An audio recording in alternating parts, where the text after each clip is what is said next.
জিয়াউর রহমান সাহেব সম্পর্কে আমরা জানি, সেখানে আজকের বিএনপি আপোষ করে এই গণভোটের রায় বাস্তবায়ন হবে, ততদিনে অনেক জল ঘোলা হবে।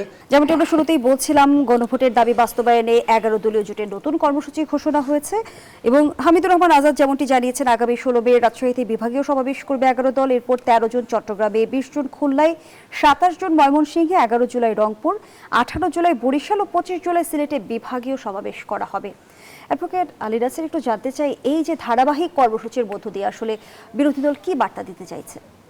তো খুবই দুর্ভাগ্যজনক বাংলাদেশে যে আমাদের এই 25-এর নির্বাচনের 26 নির্বাচনের পরে জনগণ যেখানে স্পষ্টত রায় দিয়ে দিয়েছে গণভোটে 69% মানুষ, এবং জুলাই সনদের ভিত্তিতে যে সংস্কার হবার কথা, মৌলিক সংস্কারের ব্যাপারেই তো গণভোট হয়েছিল, সেটি অস্বীকার করা হয়েছে। আজকে স্বরাষ্ট্রমন্ত্রী, যিনি ডিফেক্টিভ প্রধানমন্ত্রী, আমরা জানি প্রক্সি প্রধানমন্ত্রী বলা হয়, তিনি বলছিলেন যে নির্বাচনটি যাতে সঠিক সময় হয় এজন্য তারা অনেকটা মেনে নিয়েছেন।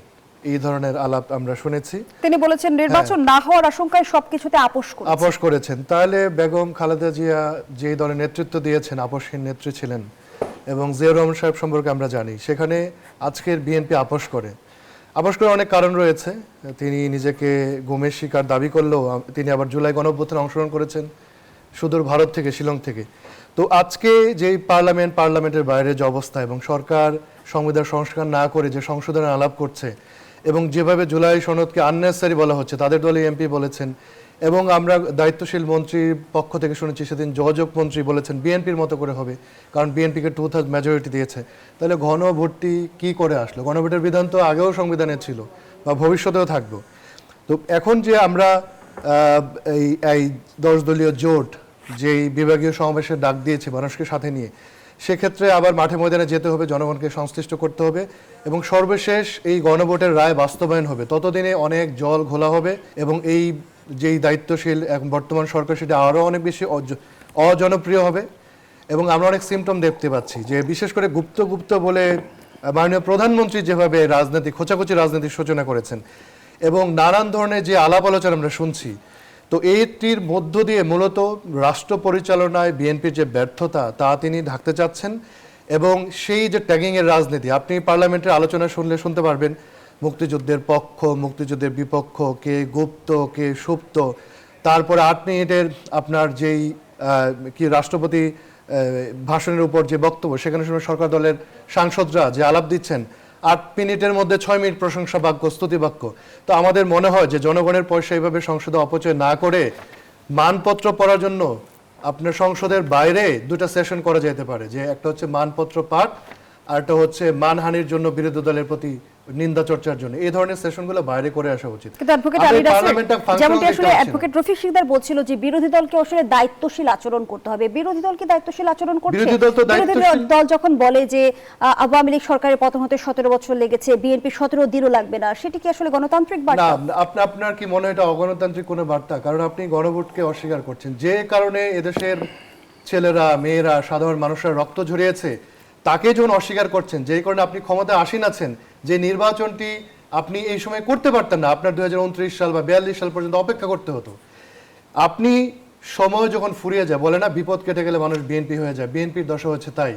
যার উপর দাঁড়িয়ে, যেই সনদের উপর দাঁড়িয়ে আজকে তারা ক্ষমতায় আসেন, সেটা যখন ভুলে যাচ্ছে, বিরোধী দল বলছেন যে জুলাই সনদ অক্ষরে বাস্তবায়ন করতে হবে, তখন আলামত দেখতে পাচ্ছে না। আজকে মাননীয় প্রধানমন্ত্রী কি বললেন? তিনি জনতুষ্টির রাজনীতি করতে চান না, তিনি পপুলিস্ট কোনো সিদ্ধান্ত নিতে চান না, তিনি বাস্তবের ভিত্তিতে সিদ্ধান্ত নিতে চান। তাহলে তার দলের যারা সাংসদ রয়েছেন, তিনি সহ প্রত্যেকে তো সংবিধান সংস্কার পরিষদের শপথ নেওয়ার কথা ছিল।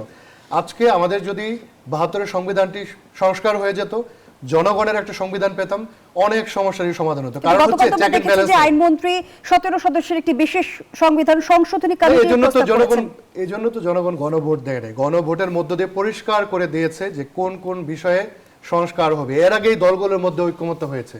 তো এই যে আপনি এবং কথা কাজের মিলের রাজনীতি করছেন না, আপনি মুখরোচক অনেক কথা বলতে পারবেন, পার্লামেন্টে আপনি খুব মুখরোচক কথা বলছেন, বাইরে এক ধরনের রাজনীতি করছেন, যখন আপনার সংস্কার আলাপ আসছে আপনি সেখান থেকে সরে যাচ্ছেন।